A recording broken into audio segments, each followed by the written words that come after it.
सलाम, नमस्ते, सत श्री अकाल। मैं हूं रजा और आप देख रहे हैं रजाग्राफी का अंतर्राष्ट्रीय प्राइम टाइम शो, जिस एक वीडियो के अंदर दुनिया की तमाम बड़ी बड़ी खबर मैं आपको बताता हूं। अगर आप हमारे चैनल पर नए हैं तो सबसे पहले चैनल को सब्सक्राइब कीजिए। क्या मोदी सरकार अमेरिका के आगे झुक गई है?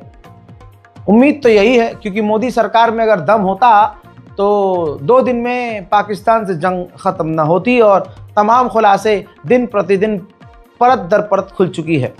अब दोस्तों, अमेरिका चिढ़ा रहा है। अभी तक अमेरिका भारत को धमका रहा था। असल में कल जो है अमेरिका की टैरिफ की टीम और जो ट्रेड की टीम है वो भारत जो है अमेरिका की बिजनेस टीम से बात कर रहा है।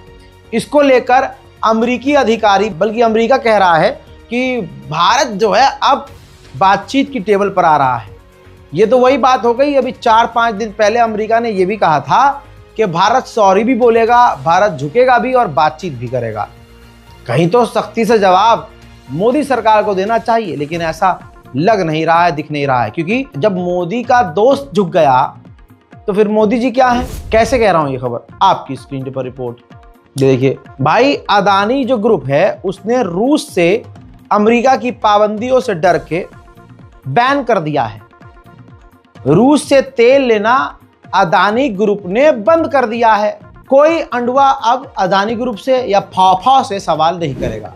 अब सोचिए, उधर अमेरिकी सेनेटर, इधर बातचीत हो रही है, अमेरिका यहाँ आया हुआ है भारत में, अमेरिकी टीम यहाँ पर है, भारत से बातचीत कर रही है। उधर अमेरिकी सेनेटर लाइव टीवी पर कह रहा है कि रूस पर कोई फर्क नहीं पड़ रहा है, हमें चीन, ब्राजील, इंडिया, इन देशों पर टैरिफ और टैक्स बढ़ाने चाहिए। सुन लीजिए। For Europe to get behind President Trump to punish Putin's customers.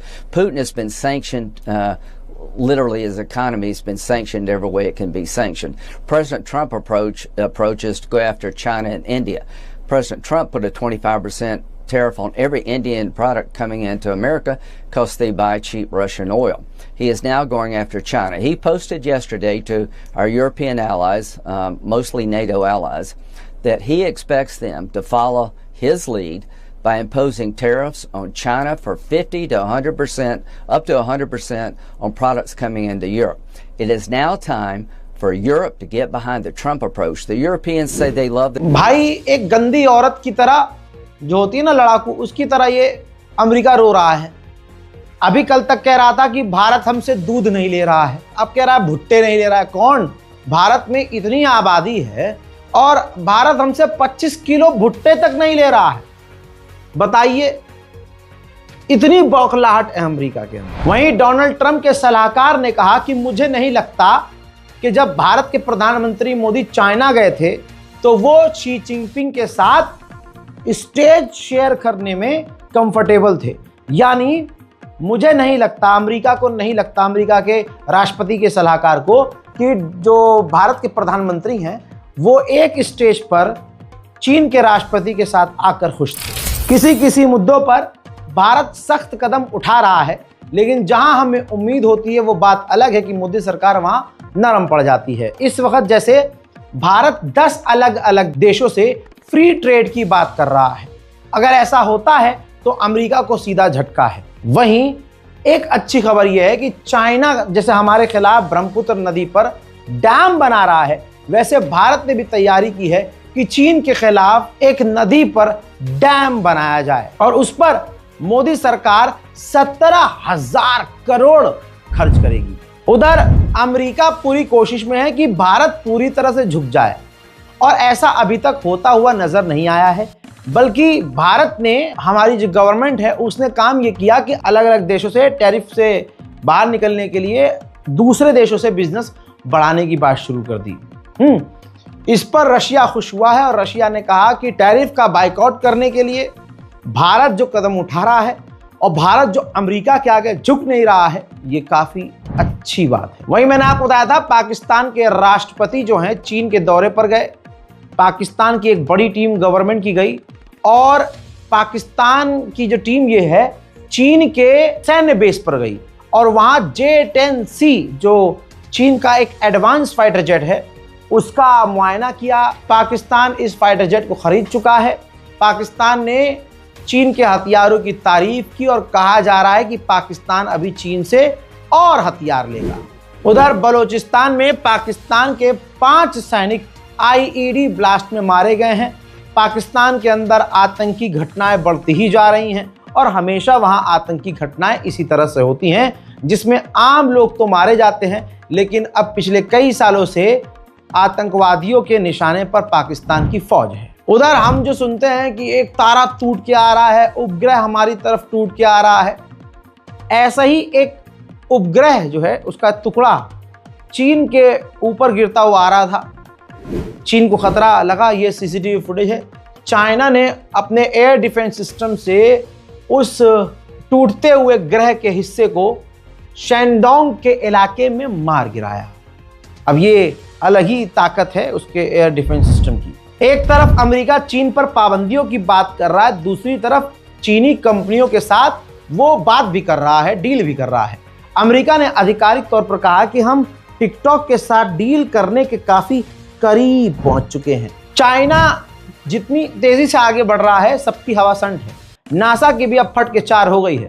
NASA ने साफ वार्निंग दी है कि बहुत जल्दी स्पेस में भी चाइना हमको टक्कर देने वाला है। एक तरफ चाइना से कहीं कहीं डील भी कर रहा है अमेरिका और दूसरी तरफ भड़काने का काम भी कर रहा है।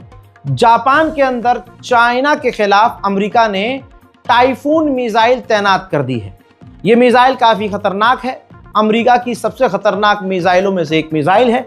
इसके रेंज में चीन है, जिस पर चीन बुरी तरह से नाराज हो गया है, भड़क गया है। वहीं नेपाल की प्रधानमंत्री का ताजा तरीन बयान, जो सुशीला कुर्की हैं प्रधानमंत्री वहां की, उन्होंने कहा कि हमारी सरकार जेन जी जनरेशन जैसा सोचती है उसके हिसाब से काम करेगी। करना तो पड़ेगा मैडम, ये जेन जी है, XYZ करके किस तरह से सरकार पलटी है, आपकी भी पलट सकती है। वहीं नेपाल के 3 नए कैबिनेट मंत्री ने शपथ भी ले ली है।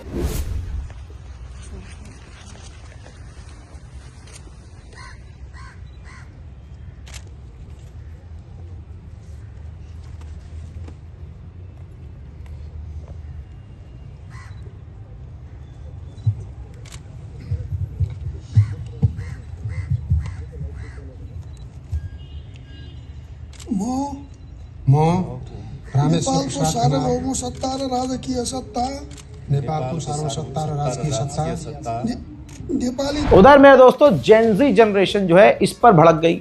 अब आप कहेंगे क्यों? क्योंकि जेनजी जनरेशन का ये कहना यह है कि बिना सलाह के आपने नेता चुन कैसे लिया, मंत्री बना कैसे दिया, हमने सरकार अगर गिराई है तो दोबारा गिरा सकते हैं, सलाह मशवरा कर लो। अच्छी बात है, ये जेनजी जनरेशन का होल्ड सरकार पर रहना चाहिए। उधर मेरे दोस्तों जैसे ऐसी बातें आई तो वहां की जो पीएम है कुर्की, उन्होंने फौरन एक बड़ा ऐलान किया कि जो 72 लोग मारे गए हैं इस प्रदर्शन में, उनको शहीद का दर्जा दिया जाएगा और 10-10 लाख रुपए हर उस इंसान को दिए जाएंगे जो मारा गया है।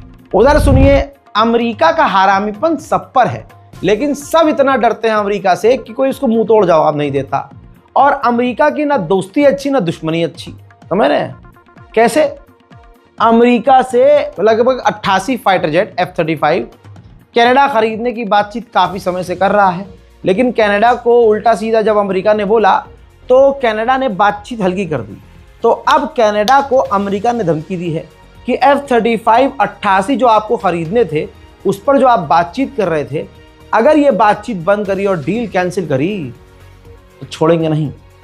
दादागिरी है, सामान हमसे ही लो, ऐसे कैसे? उधर दोस्तों अमेरिका के ऑफिशियल, ये तस्वीर देखिए, अमेरिकी गवर्नमेंट के ऑफिशियल अफगानिस्तान पहुंचे और तालिबान के ऑफिशियल से उन्होंने मुलाकात की है। उधर अभी भाई हम फाइटर जेट के इंजन तक नहीं बना पा रहे हैं, उधर चाइना 6th जनरेशन, 5th बना चुका है, 6th जनरेशन के 3 फाइटर जेट एक साथ बना के उसका टेस्ट कर रहा है। देखिए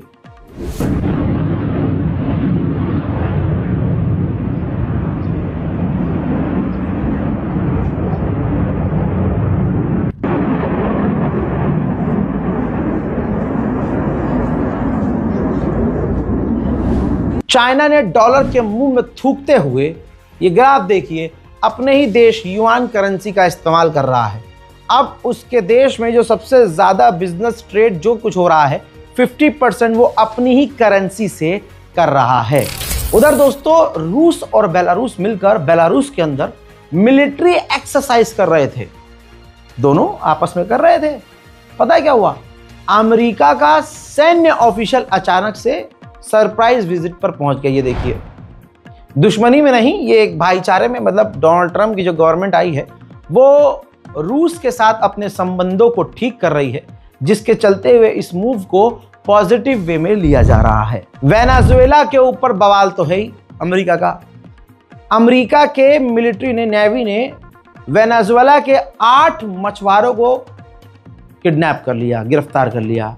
9 घंटे तक पूछताछ करने के बाद उनको छोड़ा है। उधर 5 और F-35 फाइटर जेट अमेरिका ने वेनेजुएला के करीब भेज दिए हैं। अब आपको ग्राफ दिखा देता हूं, ग्राफ आपको समझ में आ जाए तो ये देखिए, वेनेजुएला के करीब अमेरिका ने वॉरशिप, आप देखिए किस तरह कहां कहां मैप में तैनात किए हुए हैं। ये जो आप देख रहे हैं, आप देखिए ध्यान से, इसमें आपको एयरक्राफ्ट कैरियर, वॉरशिप, और आप ये देखिए कि फाइटर जेट और यूएस एयरफोर्स के USAF हैं, उसमें टैंकर हैं, ड्रोन्स हैं भारी मात्रा में।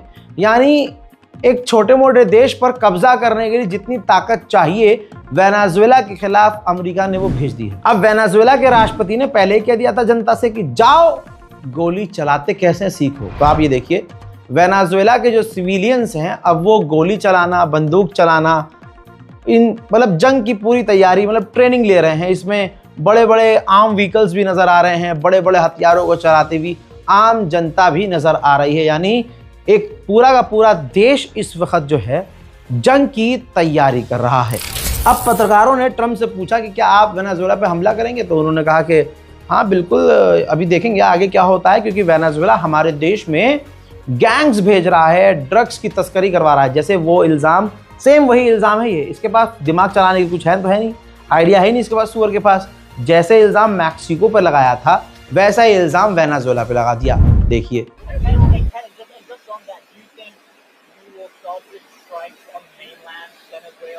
We'll see what happens.